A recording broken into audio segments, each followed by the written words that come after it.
खबर है कि एक साथ 12 जिलों के जिलाधिकारियों यानी डीएम को बदल दिया गया। इसके अलावा पुलिस विभाग समेत लगभग सभी विभागों में ताबड़तोड़ तबादले हो रहे हैं। इसी 25 जून को भारतीय पुलिस सेवा आईपीएस के 8 अधिकारियों के तबादले हुए। इस फेरबदल में 7 जिलों के नए एसपी मिले।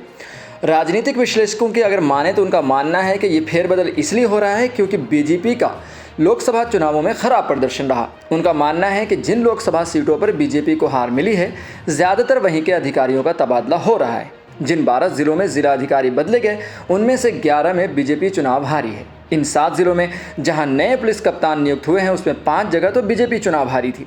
जिन 7 जगहों पर तबादले हुए हैं वो हैं सीतापुर, सहारनपुर, बस्ती, संभल, लखीमपुर खीरी, बांदा, मुरादाबाद, कौशाम्बी, चित्रकूट, हाथरस और श्रावस्ती के डीएम। हालांकि प्रदेश में हो रहे इन फेरबदल को बीजेपी नेता एक सामान्य प्रक्रिया बताते हैं।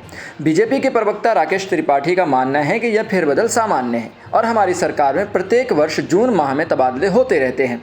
उनका मानना है कि तबादलों से अधिकारियों में नई ऊर्जा आती है और वो बेहतर काम कर पाते हैं। त्रिपाठी की अगर माने तो इस वक्त एक जगह पर रुके हुए अधिकारियों को इसलिए भी हटाया जा रहा है ताकि सारे सरकारी कार्य प्रणाली में और पारदर्शिता लाई जा सके। चुनावों के नतीजे बीजेपी की उम्मीद से बिल्कुल विपरीत आए थे। लोकसभा चुनाव में उत्तर प्रदेश की 80 सीटों में आधे से अधिक 43 सीटों पर इंडिया गठबंधन को जीत मिली। हालांकि बीजेपी के नेतृत्व वाले राष्ट्रीय लोकतांत्रिक गठबंधन यानी एनडीए को केवल 36 सीटें मिली। इसमें बीजेपी की अकेले केवल 33 सीटें हैं, जो कि 2019 में उसकी 62 सीटों के मुकाबले में लगभग आधी है। उत्तर प्रदेश की राजनीति पर नजर रखने वाले विशेषज्ञों का कहना है कि बीजेपी ने अपने कार्यकर्ताओं को नजरअंदाज किया है, जिसकी वजह से न केवल पार्टी को प्रदेश में हार का सामना करना पड़ा, बल्कि वह बहुमत हासिल करने में भी असफल रही।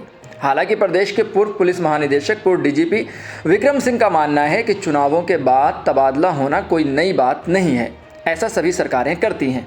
वो कहते हैं कि वो 1980 से देख रहे हैं कि हर चुनाव के नतीजों के बाद प्रशासनिक बदलाव होते रहे हैं। हालांकि पूर्व डीजीपी का ये भी कहना है कि कभी भी ईमानदार अधिकारियों और सत्तारूढ़ दल के कार्यकर्ताओं के बीच समन्वय बन नहीं पाता। इसका कारण वो बताते हैं कि कार्यकर्ताओं की इतनी अधिक मांगें और उम्मीद होती हैं जिनको पूरा करना किसी भी अधिकारी के लिए संभव नहीं है। जहां बीजेपी इस प्रशासनिक फेरबदल को एक सामान्य प्रक्रिया का हिस्सा बता रही है, तो वहीं विपक्ष इसको अधिकारियों का उत्पीड़न भी बता रही है। उत्तर प्रदेश कांग्रेस के अध्यक्ष अजय राज का मानना है कि बीजेपी जिन लोकसभा सीटों पर इंडिया गठबंधन से हारी है, वहां अधिकारियों को प्रताड़ित किया जा रहा है। कांग्रेस प्रदेश अध्यक्ष के अनुसार मिश्रा दिल्ली में बैठे बीजेपी के शीर्ष नेतृत्व के करीबी नौकरशाहों में से एक थे, लेकिन उत्तर प्रदेश विशेषकर पूर्वांचल में मिली हार से बीजेपी नेतृत्व का मिश्रा से मोहभंग हो गया और उनको सेवा विस्तार नहीं मिला।